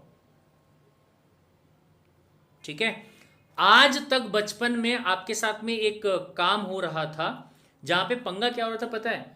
आपको ये बताया गया था कि देखो बेटा, डेफिनेशन जो आपके रहेगी ना वो word to word same to same copy paste जो है वो आनी चाहिए। या तो कुछ ऐसे भी लोग रहेंगे जिन्होंने आपको गलत ये चीज को बताया कि word to word same to same आना चाहिए। ठीक है, और बचपन से आपको ये आदत डलवा दी कि रट्टाफिकेशन रट्टाफिकेशन रट्टाफिकेशन करना ही करना है। तुमने क्या किया? डेफिनेशन को रट लिया। इकोनॉमिक्स में बहुत सारी डेफिनेशन थी, रट डाला। लॉ तो होता ही नहीं था। ठीक है, लॉ की जगह पे थोड़ा बहुत कंपनी के बारे में बता दिया, वो सब चीजों के बारे में बता दिया, बट एग्जैक्टली लॉ फॉलो होता है उसके बारे में अपने को नहीं पता था। बट जहां पे भी डेफिनेशन आया आपको यही कहा गया वर्ड टू वर्ड रट लो। लेकिन ये ध्यान से सुनिएगा, मैं ये बात आपको बता रहा हूं क्या कि सर इट इज नॉट कि आपको एग्जैक्टली वर्ड टू वर्ड लिखना है। मुझे ये बताओ, अगर मैं डेफिनेशन के बारे में बात करूं जो कि कंपनी लॉ के सेक्शन नंबर 2 क्लॉज नंबर 20 में लिखा हुआ है, ठीक है, वो कौन सा लिखा हुआ है? पूरा रेड वाला और ये ब्लू वाला, ऐसा एज इट इज ऐसा लिखा हुआ है। लेकिन अगर मैं कंपनी लिखने की बजाय अगर एसोसिएशन लिख दूं, क्या गलत है? अगर मैं यहां पे ये वाली जगह पे, इसके अलावा कहीं और पे नहीं बोल रहा मैं यहां पे अगर मैं मान लो यहां पे कंपनी की जगह एसोसिएशन लिखूंगा ना तो गलत हो जाएगा, राइट? लेकिन यहां अगर मैंने कंपनी की जगह एसोसिएशन वर्ड लिखा, क्या फर्क पड़ता है? कोई फर्क नहीं पड़ता, दोनों का मतलब सेम है सर यहां पे। क्यों? अरे मैं यहां कंपनी जनरल टर्म्स में बात कर रहा हूं, com plus pany which means an association, organisation बोल दो। आप इसको ऑर्गेनाइजेशन भी बोल सकते तो भी चलेगा, तो भी वो गलत नहीं है। ठीक है। दूसरा सर बोले अगर मैंने रजिस्टर्ड की जगह इनकॉर्पोरेटेड लिखा तो कुछ गलत है क्या? नहीं सर, वो भी गलत नहीं है, वो भी चलेगा। फिर आगे देखिए, आपके डेफिनेशन में लिखा हुआ है अंडर दिस एक्ट, और मैंने स्पेसिफाई कर दिया दिस एक्ट का मतलब है बेटा यहां पे कंपनीज एक्ट 2013। कोई फर्क पड़ेगा क्या? क्या कंसेप्ट चेंज होगा क्या? नहीं होगा सर, वही कंसेप्ट है। वर्ड टू वर्ड लिखा क्या आपने? नहीं लिखा मैंने वर्ड टू वर्ड, बट चलेगा सर, कोई दिक्कत वाली बात नहीं। ये समझा? और any other previous company law, ये ध्यान से सुनवा, अगर गलती से मैंने यहां पे लिखा होता एनी अदर प्रीवियस लॉ तो गलत हो जाता। सर कैसे गलत हो जाता? अरे बोले भाई साहेब, अगर आप प्रीवियस लॉ की बात करते हैं, हमारे कंट्री में 2000 से भी ज्यादा प्रीवियस लॉज हैं। हमारे कंट्री में 2000 से भी ज्यादा प्रीवियस लॉज है। कौन से लॉ की बात करो? सर कंपनी लॉ की बात। अच्छा, कंपनी लॉ 2000 से ज्यादा नहीं है सर, कंपनी लॉ है पर बहुत ज्यादा नहीं है, प्रीवियस कंपनी लॉ। अच्छा एक बात और बताओ, अगर मैं ऐसा लिखूं एनी अदर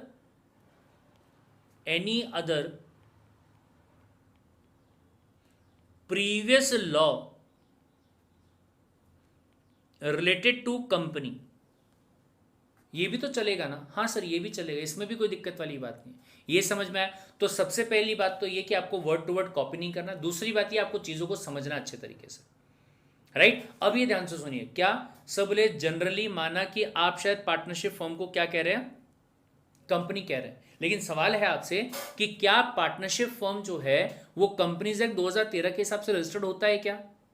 नहीं सर, वो तो बोले पार्टनरशिप एक्ट 1932 के हिसाब से रजिस्टर्ड होता है। तो क्या बोले हम इसको कंपनी मानेंगे क्या? बोले नहीं मानेंगे। ध्यान से सुनिएगा, जनरली अगर प्रवीण चौधरी या दुनिया का कोई भी आदमी पार्टनरशिप फॉर्म को कंपनी कहना चाहे तो कह सकता है। आपको ऐसा कई बार मिलेगा, किसी चार्टर्ड अकाउंटेंट के फर्म के सामने नाम देखोगे ना तो आपको वहां पे लिखा हुआ मिलेगा AB एंड कंपनी।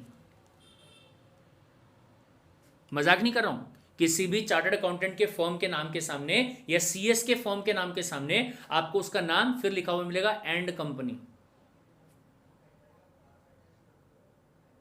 समझ में आया? या फिर मेरा एक फ्रेंड है, उसका था क्या CS, to be very frank, मैंने एक बार बीच में पार्टनरशिप स्टार्ट किया था, मेरा सरनेम था चौधरी और मेरे फ्रेंड का सरनेम था सुगंध। ठीक है, तो हमने यहाँ पे नाम क्या रख दिया था? CS company secretaries and company, या फिर आप सीधा कर सकते हो इसको CS एंड कंपनी, ऐसा भी चलेगा, कोई दिक्कत वाली बात नहीं है। ये समझ में आया? तो भैया पार्टनरशिप फर्म जो है जनरली उसको कंपनी बोल सकते हैं। क्यों? क्योंकि दो लोग हैं, दो से ज्यादा लोग भी हो सकते हैं और वो लोग काम करने के बारे में डिसाइड कर रहे हैं। बट क्या पार्टनरशिप फर्म को मैं कंपनीज एक्ट 2013 के हिसाब से कंपनी बोल सकता हूं क्या? तो आपका जवाब आएगा नहीं सर, आप ऐसा नहीं कर सकते। ये समझ में आया? चलिए, तो इसको मैं यहां से हटा देता हूं ताकि आप कंफ्यूज ना हो। सब बोले हमने यहां पे बात करी, हमने कहा देखिए सर, अगर बोले आप यहां पे बात करते हैं किसके बारे में? एसोसिएशन के बारे में। ठीक है, अब अगर एसोसिएशंस की बात की जाए तो एसोसिएशन जो है वो बोले आपका दो टाइप का हो सकता है। पहला अनरजिस्टर्ड वाला और दूसरा सब बोले रजिस्टर्ड वाला। ठीक है, अगर मैं अनरजिस्टर्ड के बारे में बात करूं तो आप यहां पे दो ले लीजिए। एक है जिसको आप नाम दे सकते हैं सोल प्रोप्राइटर, सॉरी अगर स्पेलिंग गलत होगी तो, ठीक है, और दूसरा नाम दे सकता हूं यहां पे पार्टनरशिप फर्म। Got it? अगर मैं रजिस्टर्ड के बारे में बात करूंगा तो सर बोले अलग अलग आपके यहां पे हो सकते हैं। जैसे एक आपका हो सकता है LLP, दूसरा बोले आपका यहां पे हो सकता है को ऑपरेटिव सोसाइटी, ठीक है, और तीसरा आपका यहां पे हो सकता है क्या? कंपनी। राइट? बोले ठीक है सर, अगर बोले मैं यहां पे कंपनी के बारे में बात करूं, कंपनी जैसा कि बोले हमने क्या किया था, सेक्शन नंबर 2 क्लॉज नंबर 20 किसका? ऑफ कंपनीज एक्ट 2013 में पढ़ा था, और क्या कहा था? Registered as per the companies act 2013, उसे क्या कहा जाएगा? उसे बोले कंपनी का नाम जो है वो दे दिया जाएगा। ठीक है, तो बोले कंपनी वंस इनकॉर्पोरेटेड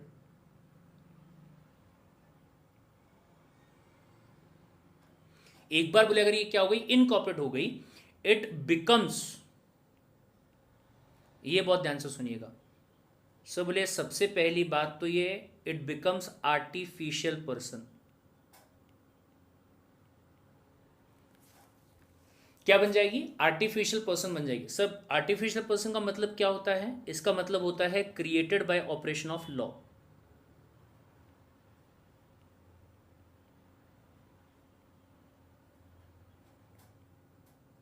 ठीक है, ये मैंने आपको शायद पहले भी कभी बताया था कि इंसान की बात अगर आप करोगे तो दो टाइप के होते हैं। पहला होता है नेचुरल वाला, मैं, आप, ठीक है, या जितनी भी जनता होगी हमारे कंट्री की, पूरे दुनिया की, नेचुरल पर्सन।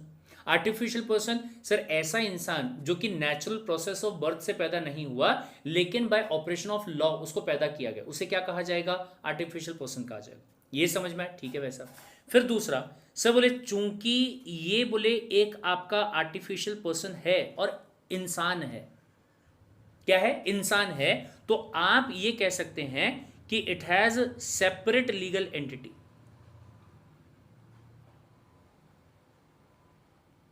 मतलब ये कि कानून के नजरों में इसकी वैल्यू जो है वो अलग है। ठीक है, the company is separate from its creators. Creators को आप अगर चाहो तो मेंबर्स का नाम भी दे सकते हैं। In the eyes of law, कानून की नजरों में इसके जो मेंबर्स हैं वो अलग होंगे, और ये कंपनी जो है वो क्या रहेगी? वो बोले अलग रहेगी, सेपरेट लीगल एंटिटी रहेगी। ये समझा? बोले ठीक है वैसा। दूसरी बात सब बोले इसमें ना परपीचुअल सक्सेशन होगा। क्या रहेगा? परपीचुअल सक्सेशन। सब बोले ये क्या होता है? बोले परपीचुअल सक्सेशन का मतलब होता है कंटिन्यूड एग्जिस्टेंस। सर इसका मतलब ये भाई साहब कि मेंबर्स में come and go but the company will go on for ever. ये बहुत ध्यान से सुनिएगा, एग्जाम्पल लेके चलते हैं। सब बोले एक बंदा था जिसका नाम था मिस्टर ए, एक बंदा था जिसका नाम था मिस्टर बी। ये दो लोगों ने मिलके क्या किया? एक कंपनी बनाई, और कंपनी का नाम क्या दिया? A B private limited. Company का नाम क्या दिया? A B private limited. अभी बहुत ध्यान से सुनिए, क्या सब बोले एक दिन ना इन दोनों ने डिसाइड किया, चल बोले let's go to Goa, Goa घूम के आते बोले अपन। ठीक है, दोनों ने मस्त प्लान बनाया, ए और बी दोनों चले गए गोवा बाय रोड, और रोड पे क्या हो गया? उनका एक्सीडेंट हो गया। ए नाम का जो बंदा था वो भी भगवान को प्यारा हो गया, बी नाम का जो बंदा था वो भी भगवान को प्यारा हो गया। हाँ, दोनों मर गए। मतलब ए नाम का जो बंदा है वो भी मर गया, बी नाम का जो बंदा है वो भी मर गया। तो मुझे ये बताइए, क्या ये कंपनी को भी मरा हुआ मान लेंगे क्या? नहीं sir, company is a separate legal entity. Company जो है वो कानून की नजरों में एक अलग इंसान है। अगर ये पैदा हुई थी तो इसको अगर मरना होगा तो उसके लिए भी बाय ऑपरेशन ऑफ लॉ इसको मारना पड़ेगा, इसको डिसॉल्व करना पड़ेगा। सो लेकिन एक बात बताओ, अगर मिस्टर ए मर चुका है, मिस्टर बी मर चुका है, तो कंपनी को संभालेगा कौन? उनके लीगल एयर। मिस्टर ए के आगे पीछे कोई ना कोई तो होगा ना, उसकी बीवी होगी, उसके बच्चे होंगे। बोले हाँ सर, तो वो संभालेंगे। ये समझा? या फिर अगर मान लो वो भी नहीं थे, तो कोर्ट क्या करेगा? किसी और, कोर्ट मतलब एनसीएलटी, सॉरी, ठीक है, तो एनसीएलटी क्या करेगा? किसी और को अपॉइंट करेगा जो कि इस कंपनी को पहले तो नॉर्मल रन करेगा, अगर करना जरूरी है और किया जा सकता है तो, और नहीं कर सकते तो कहेगा भाई साहब एक काम करो, इसका पिटीशन फाइल करो मेरे पास में, एनसीएलटी के पास में, इसको अपन वाइंड अप कर देंगे, बंद कर देंगे, बोले इसको अपन। ये समझा? तो परपीचुअल सक्सेशन इसका मतलब क्या है बेटा? ये ध्यान से सुनिएगा। बोले sir members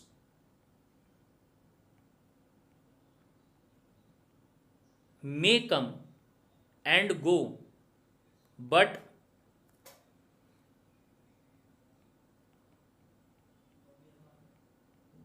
the company shall go on forever। Company हमेशा क्या करती रहेगी? चलती रहेगी, जब तक कि उसको क्या ना कर दिया जाए? डिसॉल्व ना कर दिया जाए by following the procedure of law. ये समझ में आया? बोले ठीक है भाई साहब, ये बात भी समझ में आ गई। फिर इसके बाद में एक और ध्यान रखिएगा। बोले क्या? Common seal. सर आप सभी लोगों को ये अच्छे से पता होगा, और ऑब्वियसली बात है शायद आपका भी कुछ होगा, क्या? सिग्नेचर। कोई भी डॉक्यूमेंट पे आप क्या करते हो? साइन करते हो। जैसे ये मेरा साइन है, प्रवीण चौधरी। सर ये साइन अगर किया हो इसका मतलब क्या हुआ कि किसी भी डॉक्यूमेंट को किसने ऑथेंटिकेट किया है? मैंने ऑथेंटिकेट किया। ये मेरी हैंड राइटिंग है, ये मेरा सिग्नेचर है, राइट। सब बोले एक बात बताइए, आपने कहा कि कंपनी जो है वो एक आर्टिफिशियल पर्सन है। बोले हाँ। इसका मतलब ये हुआ कि कंपनी के नाम पे जो डॉक्यूमेंट्स वगैरह वो साइन किए जा सकते? बोले हाँ। लेकिन कंपनी के तो हाथ ही नहीं होते, कंपनी के क्या नहीं होते? हाथ नहीं होते। तो सर ऐसे केस में पुराने जमाने से एक फंडा दिया हुआ था जिसको नाम क्या दिया गया? Common seal. और कॉमन सील की बात अगर मैं करूं तो ये क्या है? This is official signature of company, ठीक है। बट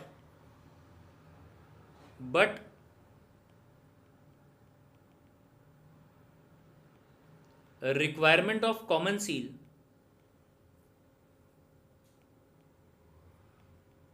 is abolished from 25 में 2015, ठीक है। ये ध्यान रखना, ये आपको एग्जाम में पूछा जा सकता है। सब बोले अगर आप चाहें तो कॉमन सील रख सकते हैं, अगर आपको लगता है कि नहीं यार मेरे को नहीं चाहिए कॉमन सील, कंपनी के जो डायरेक्टर्स रहेंगे ना वो साइन कर देंगे तो वो भी किया जा सकता है, ठीक है। मतलब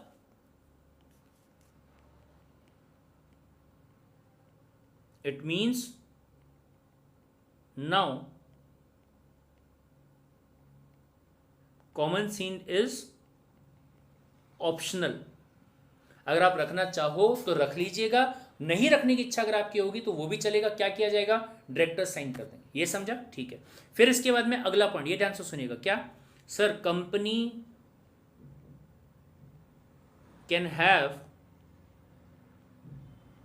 प्रॉपर्टी और कॉन्ट्रैक्ट्स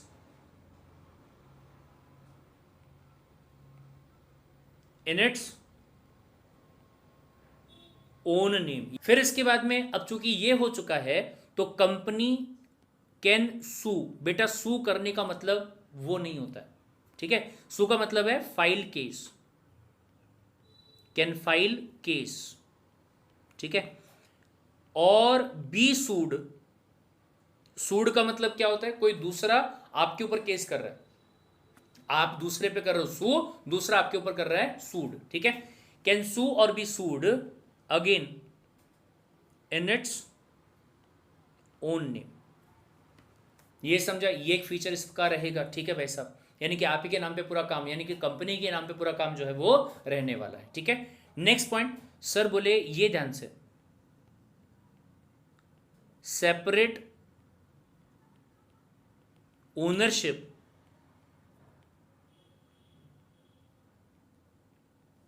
एंड मैनेजमेंट। ये बहुत ध्यान से सुनिएगा भाई साहब। क्या अगर मैं यहां पे ओनरशिप के बारे में बात करूं तो बोले मालिक कौन होता है? सब बोले कंपनी में जो मेंबर्स रहते हैं ना वो लोग बोले मालिक होते हैं। अच्छा ये ध्यान से सुनिएगा, अगर मैं मेंबर्स के बारे में बात करूं तो यहां पे दो पॉइंट आते हैं कि आपकी जो कंपनी प्राइवेट कंपनी होती है उसमें बोले मैक्सिमम 200 मेंबर्स हो सकते हैं प्राइवेट कंपनी के अंदर, ठीक है। और वहीं पे अगर बोले मैं पब्लिक कंपनी के बारे में बात करूं, ठीक है, तो उसमें बोले इनफाइनाइट मेंबर हो सकते, कितने भी कर लो सर, लाखों चलेंगे, लाखों मेंबर्स सर कई हैं भी। अगर मैं टाटा स्टील कंपनी के बारे में बात करूं, it is a public company sir. Sir उसमें कितने शेयर होल्डर्स होंगे, कितने मेंबर्स होंगे? प्रवीण चौधरी जैसे बहुत है सर, गिनती भी नहीं है सर, इतने सारे मेंबर्स हैं, राइट। अच्छा एक बात बताओ, अगर ये सारे के सारे 200 भी अगर आपने बोले, अगर 200 लोग उसी कंपनी के मैनेजमेंट को संभाल रहे हैं तो क्या ये चलेगा? क्या काम अच्छे से हो पाएगा? अब बताओ जरा। मतलब आप मेरे को एक चीज बताओ, अगर अभी फिलहाल पे मैं आपको क्या पढ़ा रहा हूं? लॉ पढ़ा रहा हूं, ठीक है। क्या अभिजीत जायसवाल सर को लॉ का नॉलेज है क्या? यस। क्या सूरज सतीजा सर को लॉ का नॉलेज है क्या? यस। क्या अंचित सर को लॉ का नॉलेज है क्या? यस। क्या पार्श्वी मैम को लॉ का नॉलेज है क्या? यस। अच्छा एक बात बताओ, एक काम करते हैं ना, हम पांचों यहां पे खड़े हो जाते हैं और हम सारे के सारे, एक लाइन मैं बोलूंगा, एक लाइन अंचित सर बोलेंगे, एक लाइन सूरज सर बोलेंगे, एक लाइन पार्श्वी मैम बोलेंगी और एक लाइन अपने जायसवाल सर बोलेंगे। क्या ये चलेगा? क्या एफिशिएंसी वहां पे आ पाएगी? Answer is no sir. क्या सारे के सारे मेंबर्स अगर कंपनी के अंदर आएंगे? पहली बात तो आ ही नहीं पाएंगे। दूसरी बात सर, इतने सारे लोगों का मैनेजमेंट अगर होगा तो मैनेजमेंट होगा ही नहीं, मिस मैनेजमेंट हो जाएगा, राइट। इसीलिए क्या किया जाता है? बोले सर मैनेजमेंट के लिए एक अलग से अथॉरिटी अपॉइंट की जाती है आपकी कंपनी के अंदर, जिसको बोले नाम दिया जाता है बोर्ड। ठीक है, और या फिर पूरा अगर आपको बोलना होगा आप नाम दोगे बोर्ड ऑफ डायरेक्टर्स।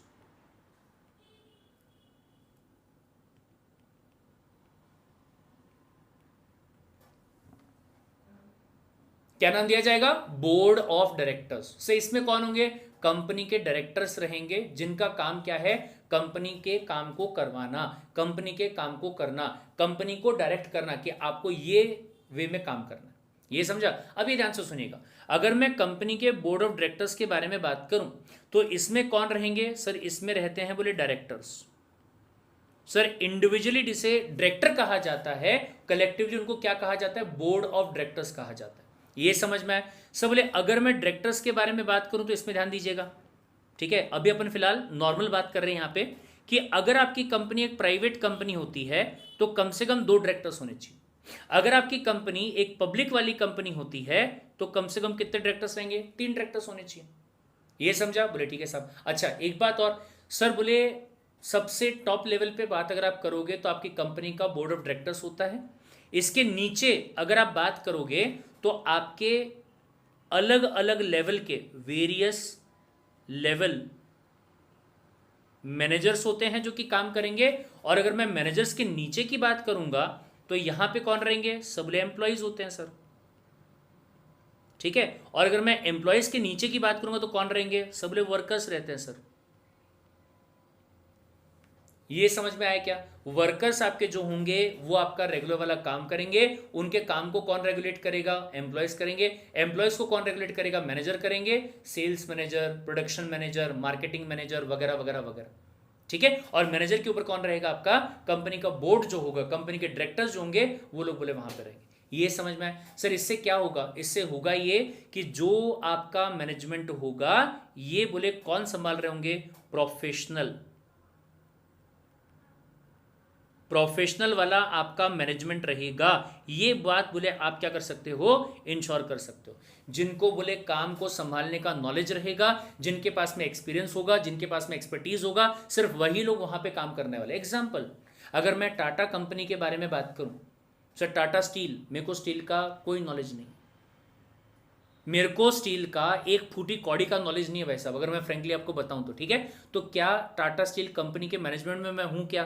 दूर दूर तक मेरी कहीं पे भी कोई, क्या बोल सकते हो उस चीज को, फिलहाल कोई कनेक्शन नहीं है। पर क्या मैं मेंबर हूं? हाँ sir, 34 shares Praveen Chaudhary sir के पास में है, जो कि माना कि बहुत ही छोटा सा हिस्सा है, but he is into Tata steel company. Member के तौर पे, ओनर के तौर पे है। 34 शेयर्स के ओनर हैं बोले। ये समझा? बट क्या मैं मैनेजमेंट में पार्टिसिपेट कर सकता हूं? बोले सर अगर आप प्रवीण चौधरी अगर डायरेक्टर के तौर पे अपॉइंट हो जाए तो यस, पर अगर वो डायरेक्टर के तौर पे अपॉइंट नहीं होता तो बोले आप सिर्फ मेंबर है सर। और मेंबर जो है वो मैनेजमेंट में पार्टिसिपेट नहीं कर सकता। सिर्फ मेंबर अगर आप हो तो मैनेजमेंट में पार्टिसिपेट आप नहीं कर सकते। ये समझ में आया? बोले ठीक है भाई साहब। अच्छा, फिर इसके बाद में और अगर मैं आपको यहां पे बताऊं, हाँ ये सबसे बड़ा, ये कैसे भूल सकते हैं अपन। अगला जो पॉइंट आपका आ रहा है यहाँ पे, उसका नाम है लिमिटेड लाइबिलिटी ऑफ मेंबर्स।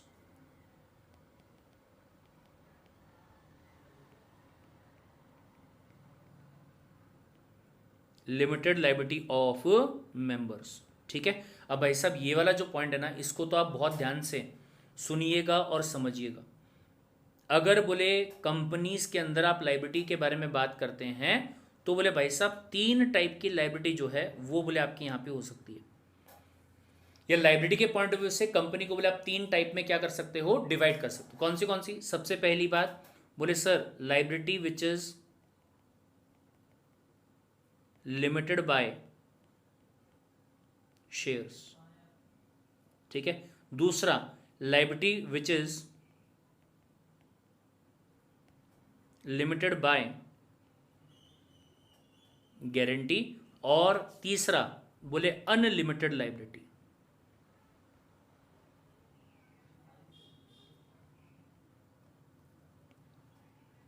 कौन सी वाली लाइबिलिटी? बोले unlimited liability. Sir unlimited liability same as of partnership firm sir. बोले भले ही आप कंपनी के नाम पे काम कर रहे होंगे, भले ही आपकी कंपनी जो रजिस्टर्ड वाली कंपनी होगी, लेकिन आपने ये कहा कि अगर कंपनी अपने बाहर वाले क्रेडिटर्स का पैसा पे नहीं कर पाती है और कंपनी के पास में अगर पैसा नहीं होता है तो कंपनी के जो मेंबर्स रहेंगे ना वो पैसा देंगे, हम लोग पे करेंगे बोले पैसा, राइट। उसे कहते हैं अनलिमिटेड लायबिलिटी वाली। लेकिन आपके दिमाग में सवाल आएगा, सर अगर अनलिमिटेड लायबिलिटी वाली ही कंपनी बनानी थी तो कंपनी क्यों बनाई, पार्टनरशिप फर्म के तौर पे काम कर लेते। अभी ध्यान से सुनिएगा, ये ध्यान से सुनिएगा, क्या सब बोले अगर मैं पार्टनरशिप फर्म के तौर पे काम करूंगा तो आपके फर्म को कंप्लायंसेस कम से कम करने पड़ते हैं, लॉ कंप्लाई नहीं करना पड़ता उतना ज्यादा, कंपनी को लॉ ज्यादा कंप्लाई करना पड़ता है, इसलिए लोग कंपनी पे भरोसा ज्यादा करते हैं। ठीक है सर, बात समझ में आ गई। लेकिन कोई बंदा कंपनी बना के अपनी लायबिलिटी को अनलिमिटेड क्यों करेगा। Again example, scam 1992, Harshad Mehta की कंपनी का नाम क्या था, ग्रोमोर लिमिटेड। लेकिन कोई क्या वहां पे स्टॉक मार्केट के केस में बोले लोगों से पैसा लेंगे, ग्रोमोर लिमिटेड का आईपीओ लेके आएंगे, कोई वो कंपनी के ऊपर भरोसा करने की हिम्मत करेगा क्या, शायद हाँ शायद ना। तो हर्षद मेहता क्या कहता है, सारे लोगों को बोल दो कि तुम कंपनी में पैसा लगाओ, तुम्हारा पैसा डूबा तो हर्षद मेहता देगा। अनलिमिटेड लायबिलिटी सर, जहां जो काम आपका इस टाइप का है जहां पे लॉस होने के चांसेस ज्यादा हैं या रिस्क बहुत इन्वॉल्व है, स्पेकुलेशंस, राइट, तो वहां पे आप अनलिमिटेड लायबिलिटी वाली कंपनी जो है वो भी बना सकते हैं सर। अच्छा ये ध्यान से सुनिएगा कि अनलिमिटेड लायबिलिटी वाली जो कंपनी है इसको बोले फर्दर दो कैटेगरी में आप डिवाइड कर सकते हो। क्या, पहली बोले विदाउट हैविंग शेयर कैपिटल, और दूसरी बोले हैविंग शेयर कैपिटल। सर मतलब अरे कुछ नहीं, दो चीजों को ऐड कर दिया, शेयर वाला जो फीचर था ना वो भी डाल दिया। सर शेयर वाला फीचर क्या होता है करेंगे अपन बात, लेकिन उसके पहले यहां पे देखते हैं। सब बोले लिमिटेड बाय गारंटी, सर ये भी दो टाइप की आपकी हो सकती है, कौन सी, पहला इसी को कॉपी कर लेता हूं, जहां स्मार्ट वर्क करके काम हो सकता है वहां पे हार्ड वर्क क्यों करना, और ये दूसरा विदाउट हैविंग शेयर कैपिटल और हैविंग शेयर कैपिटल। सर लेकिन एक बात बताओ, ये बोले गारंटी का मतलब क्या होता है, आपने क्या किया, गारंटी दे दिया, आपने लिखित में कंपनी को लिख के दे दिया, कंपनी के मेमोरेंडम ऑफ एसोसिएशन। सर ये मेमोरेंडम ऑफ एसोसिएशन क्या होता है, करेंगे इसके बारे में बात, ठीक है। लेकिन आपने मेमोरेंडम ऑफ एसोसिएशन में लिख के दे दिया कि अगर कंपनी का पैसा डूबता है तो उस पैसे को मैं दूंगा, गारंटी दे दिया आपने, कितना, बोले अप टू ₹5 लाख। अभी ध्यान से सुनिएगा भाई साहब, अगर कंपनी हमारी वाइंडिंग अप में चली जाती है, मतलब कंपनी को बंद किया जा रहा है, और उस टाइम पे अगर कंपनी को पास में उतना पैसा नहीं है कि वो अपने क्रेडिटर्स का पैसा चुकता कर सके, तो मेंबर से कितना पैसा लिया जाएगा, मैक्सिमम 5 लाख। मान लो कंपनी के ऊपर जो पैसा बाकी है वो है 10 लाख, मेंबर कहता है मेरे को कोई मतलब नहीं, मैं कितना दूंगा, 5 लाख दूंगा, क्योंकि मैंने गारंटी कितने की दी थी, 5 लाख की। अच्छा दूसरा, अगर कंपनी के ऊपर लायबिलिटी कितने की है, 4 लाख की है, तो मैं कितना दूंगा, 4 लाख। 1 लाख का और कंपनी क्या करेगी, पैसा उल्टा मेरे पास ही आने वाला है। ये समझ में कैसे, क्या अपन आगे चल के बात करेंगे, लेकिन फिलहाल ये ध्यान रखो, क्या गारंटी वाली कंपनी जो मेंबर रहेगा वो लिखित में दे देगा कि अगर कंपनी जो है उस पर प्रॉब्लम आती है तो मैं इतना पैसा पे करने को तैयार हूं, इस बात की गारंटी मेरी। ये समझा, ठीक है। अगला आता है लिमिटेड बाय शेयर। ये ध्यान से सुनो भाई साहब, जब आप बात करते हैं लिमिटेड बाय शेयर के बारे में तो क्या कहा जाएगा कि सर बोले इस केस में the liability of member is equals to up to the unpaid amount of shares held by him. एक एक वर्ड पे फोकस करना, क्या बोला सबसे पहली बात, बोले अप टू, वहां तक, कहां तक, बोले जितना अमाउंट आपने अभी तक पे नहीं किया होगा। इसका मतलब अरे भैया जो अमाउंट आप पे कर चुके होंगे वो बोले खत्म हो गया, ठीक है। और सर कितना अमाउंट पे नहीं किया होगा, किसके ऊपर, बोले जितने शेयर्स तुमने क्या करके रखे हैं, हेल्ड करके रखे। अभी ध्यान से सुनिएगा भाई साहब, क्या, मान लीजिए एक एग्जाम्पल मैं यहां पे लेके चलता हूं, मान लीजिए फॉर एग्जाम्पल सर बोले कंपनी है जिसका नाम है टाटा स्टील लिमिटेड, ठीक है। इस कंपनी ने क्या किया, इस कंपनी ने आईपीओ लेके आया, इनिशियल पब्लिक ऑफर, ठीक है। अब ये ऑफर के अंदर एक बंदा था बोले मार्केट के अंदर जिसका नाम था मिस्टर प्रवीण चौधरी। ठीक है, ये बंदे ने क्या किया, ये बंदे ने कंपनी के पास में शेयर एप्लीकेशन दिया और कहा कि मुझे आपकी कंपनी के कितने शेयर्स चाहिए, 34 शेयर चाहिए। ये मैंने टाटा कंपनी को बोला, बोले ठीक है साहब। टाटा कंपनी ने कहा कि देखो प्रवीण सर, अगर आप हमारी कंपनी के शेयर्स परचेज करना चाहते हैं, 34 शेयर्स आपको चाहिए। मैंने कहा, बोले हमारा एक शेयर जो है वो 10 रुपए का है। ठीक है, ₹10। ये क्या है, फेस वैल्यू।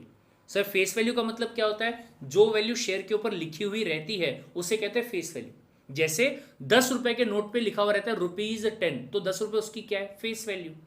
100 रुपए के नोट पे लिखा हुआ था ₹100, तो 100 रुपए उसकी क्या है, फेस वैल्यू। ऐसे ही अगर शेयर्स पे लिखा हुआ है 10 रुपए, तो 10 रुपए क्या है उसकी फेस वैल्यू। ये समझा, तो ध्यान से बोले आपको कुल मिला के 340 रुपए जो है ये बोले आपको पे करना है। Got the point. 340 रुपए अगर आपने पे कर दिए, आपको बोले टाटा स्टील कंपनी के 10 शेयर जो है वो दे दिए जाए। मैं कहा ठीक है सर, कोई दिक्कत नहीं है। मैंने क्या किया, मैंने इस कंपनी को 340 रुपया जो है वो दे दिया और बदले में कितने शेयर्स ले लिए, 34 शेयर्स ले लिए कंपनी से। मार्केट की बात नहीं कर रहा हूं मैं, ठीक है, मार्केट में प्राइस क्या चल रहा है, क्या है क्या नहीं है वो छोड़ दो, अभी एग्जांपल अपना अलग चल रहा है। मुझे कंपनी ने कहा 340 रुपए पे कर दो, 34 शेयर्स ले लो। मैंने कहा ये पकड़ो 340 रुपए, मेरे को शेयर्स दे दो। अब इसके बाद मान लीजिए फॉर एग्जांपल कि कल को जाके अगर टाटा लिमिटेड के जो क्रेडिटर्स हैं, ठीक है, अगर वो जाते हैं कंपनी के पास में और कंपनी से कहते हैं कि आपको जो उधार दिया हुआ था मुझे मेरा उधार दे दीजिए, और भगवान ना करे कि ऐसा कभी भी कुछ हो, और ऐसा होगा भी नहीं क्योंकि लाखों करोड़ों लोगों की दुआएं जो हैं वो टाटा स्टील कंपनी के साथ में हैं, इतना अच्छा काम कंपनी करती है। ठीक है, बट अगर कंपनी कहे कि हमारे पास पैसा नहीं है, तो मुझे ये बताओ क्या कंपनी मुझसे पैसा मांग सकती है क्या, नहीं। क्यों, क्योंकि मुझसे जो पैसा मांगा जा सकता था 340 रुपया, वो तो मैं ऑलरेडी पे कर चुका हूं कंपनी को। ये समझा, मेरी लायबिलिटी कितनी थी, up to the shares, up to the amount of the shares held by me. कितने शेयर्स थे, 34। एक शेयर पे कितने रुपए बनता है, 10 रुपया। पूरा पे कर दिया सर। लेकिन कई बार ऐसा होता है कि कंपनी आपसे एक साथ 10 रुपए नहीं मंगवाती है। कंपनी ने क्या किया, कंपनी ने आपसे कहा पहले 5 रुपए पे करो, फिर 3 रुपए पे करना, और फिर उसके बाद 2 रुपए पे करना। यानी कि मंगवाएगी 10, लेकिन पहले जब बोले आप शेयर के लिए एप्लीकेशन दे रहे हो तो 5 ही रुपए पे करना, बोले पर शेयर के हिसाब से। अगली बार जब शेयर का आपको अलॉटमेंट किया जाएगा तब 3 रुपए और पे कर देना।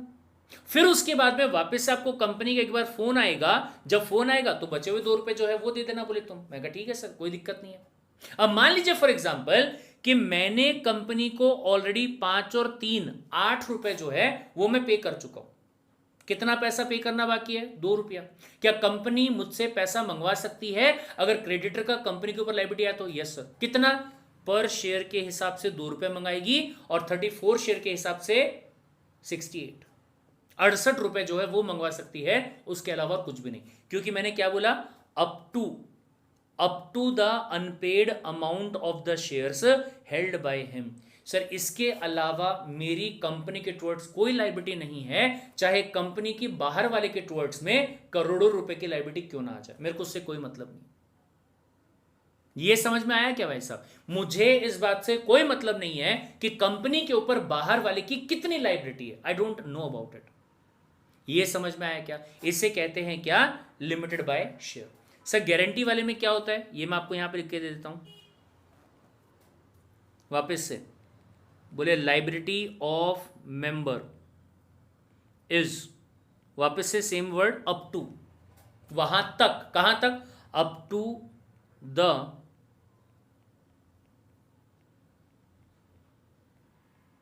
Amount guaranteed by member and such amount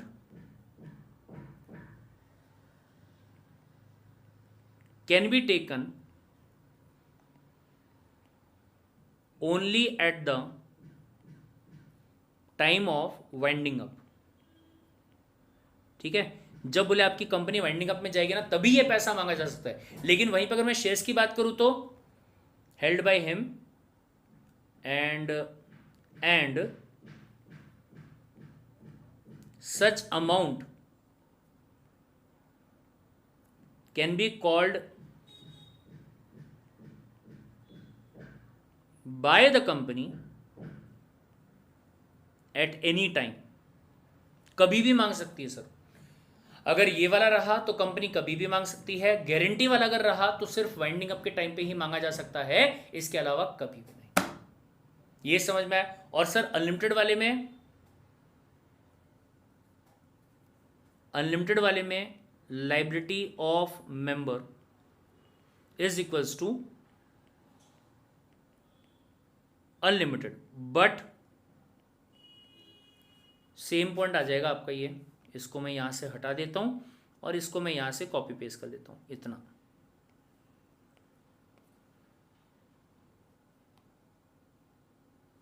ठीक है, इसमें बट का कलर चेंज कर देता हूं। ये समझ में आया क्या भाई साहब? That's it.